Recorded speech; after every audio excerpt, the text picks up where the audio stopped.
Tuhan sertamu.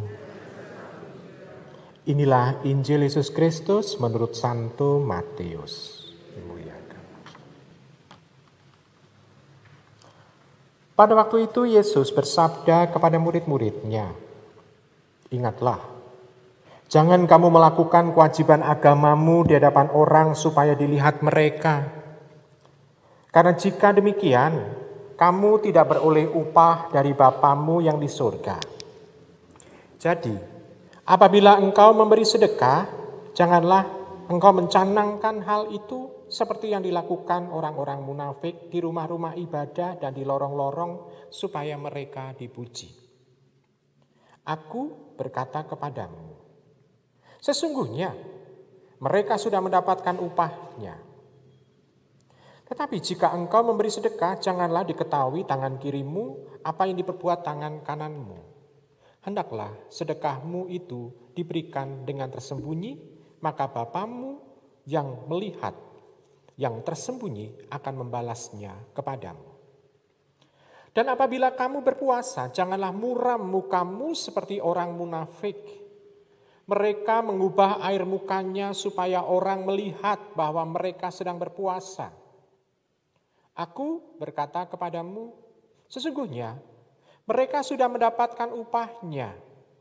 Tetapi apabila engkau berpuasa, minyakilah kepalamu dan cucilah mukamu, supaya jangan dilihat orang bahwa engkau sedang berpuasa, melainkan hanya oleh Bapamu yang ada di tempat tersembunyi, maka Bapamu yang melihat yang tersembunyi akan membalasnya kepadamu. Demikianlah Injil Tuhan.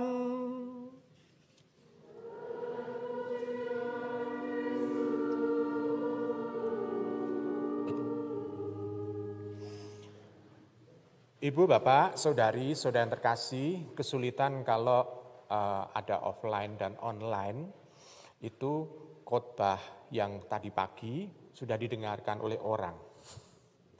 Sehingga saya harus membuat homili yang berbeda dengan tadi pagi.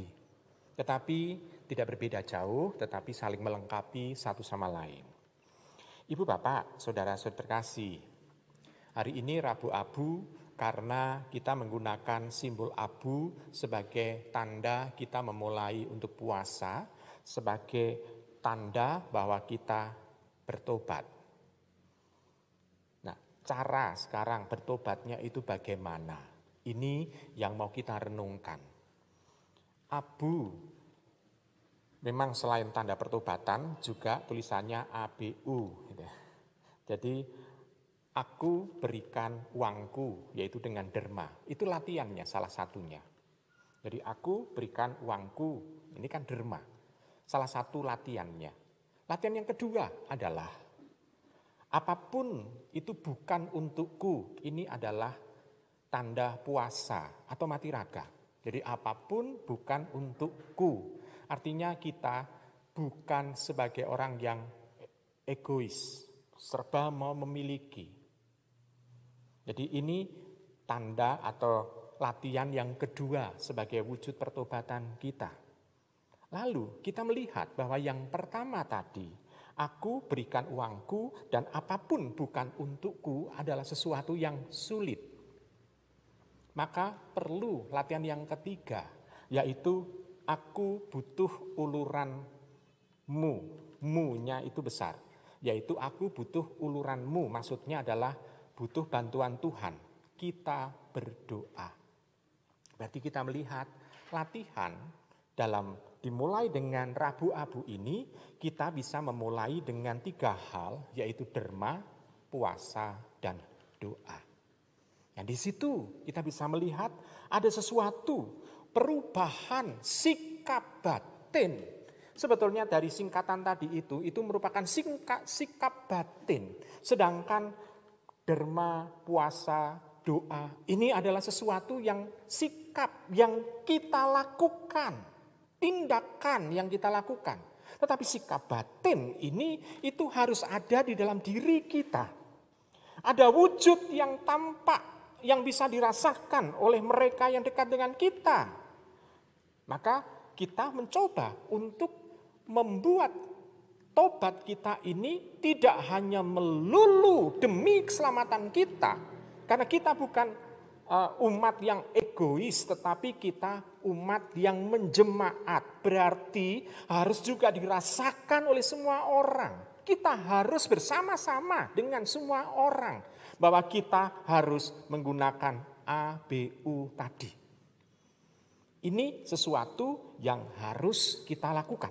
Nah, terlebih kita bisa melihat sudah 1 tahun hidup kita ini dalam situasi istimewa, yaitu situasi pandemi. Karena kita memulai istilahnya itu pasang jarak, hidup yang bersih itu kan prapaskah tahun yang lalu. Jadi persis 1 tahun kita itu hidup dalam situasi istimewa. Dan situasi istimewa pandemi ini membutuhkan sikap-sikap seperti yang di atas tadi.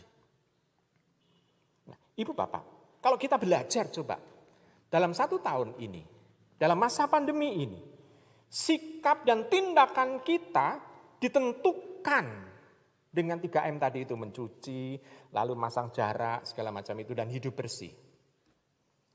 Nah, kita bisa melihat di sana, itu situasi dari luar memaksa kita untuk berubah. Dan perubahan itu ditampakkan, itu seolah-olah mengubah situasi masyarakat. Kalau ibu bapak zaman dulu sebelum pandemi diacungi kepel ini nesu enggak? Marah. Kalau sekarang, tanda persahabatan toh, tanda salam kan. Kalau dulu marah bahkan mau membalas atau menghantam. Nah, kita bisa melihat dipaksa untuk memaknai dengan cara baru. Dipaksa untuk mencoba mengartikan situasi yang ada di depan kita ini bukan situasi untuk membuat kita itu harus kepepet, tidak. Tetapi memaksa kita untuk mengungkapkan sesuatu yang positif dari diri kita demi kebaikan bersama. Jadi bukan hanya untuk keselamatan kita. Kalau keselamatan kita saja menandakan bahwa kita memang adalah penakut. Tetapi kalau demi keselamatan kita, selain kita takut, ada juga aspek positif memelihara sesama. Nah, Ibu Bapak, Saudara-saudara kasih, situasi-situasi dalam memaknai dengan cara yang baru ini menjadi kebiasaan kita sekarang. Nah, apakah sekarang kita bisa bertanya-tanya? Kebiasaan-kebiasaan yang sudah kita lakukan itu sudah selaras dengan kehendak Tuhan belum? Ini kita harus bertanya dengan diri kita sendiri. Sudah selaras enggak dengan kehendak Tuhan? Pandemi membuat kebiasaan baru. Juga tobat yang kita bangun juga membuat kebiasaan baru. Tentu saja kalau itu menjadi kebiasaan baru dalam pertobatan itu kalau kita sadar melakukannya, bukan kepeksa. Nah, Ibu Bapak, awalnya sulit. Semua serba sulit untuk memulai awal. Kalau kita berjalan 1 kilo, harus dimulai dengan menggerakkan kaki pertama, melangkah pertama. Itu yang paling sulit. Tapi kalau sudah mulai berlatih, berjalan, kita akan bisa melangkah 1 kilo itu. Bahkan kita bisa berkilometer lainnya. Karena kita sudah terbiasa untuk berjalan.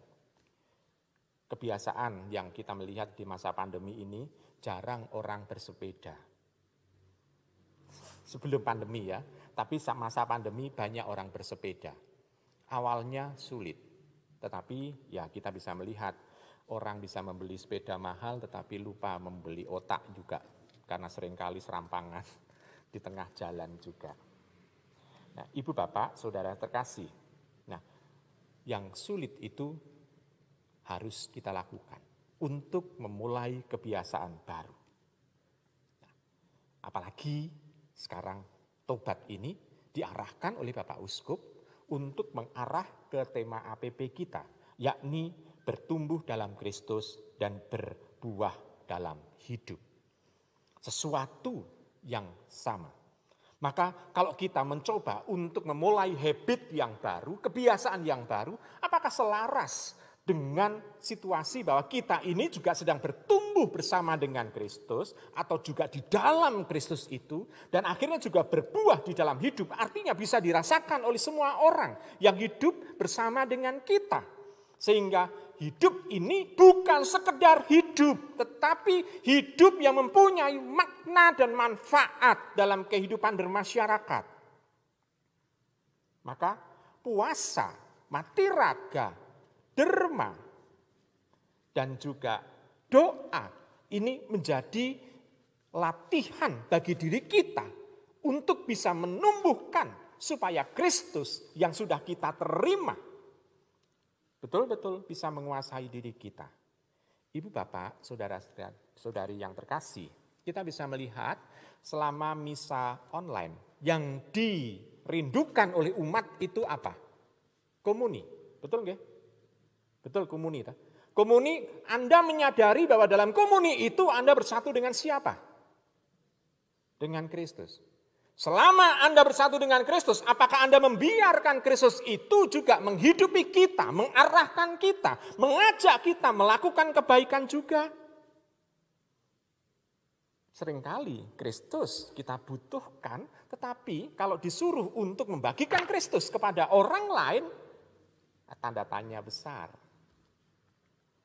Nah, ibu bapak, saudara, saudari yang terkasih, maka kita, kalau kita mau bertumbuh di dalam Kristus dan juga berbuah di dalam hidup, kita mencoba untuk, kalau kita memang membuka hati akan kehadiran Tuhan, bukan hanya membuka mulut untuk menerima komuni saja, tetapi juga membuka hati untuk kehadiran Tuhan, kita akan siap untuk menjadi alat-alatnya.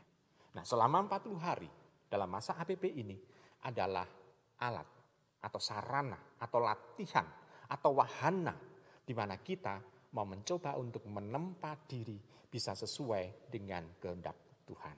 Maka mari kita mencoba untuk menyatukan itu semua di dalam kehidupan kita sehari-hari selama masa APP ini. Selamat untuk memasuki retret dalam 40 hari dalam masa APP ini. Marilah kita bersama-sama memberikan makna dalam hidup ini. Selamat merenungkan.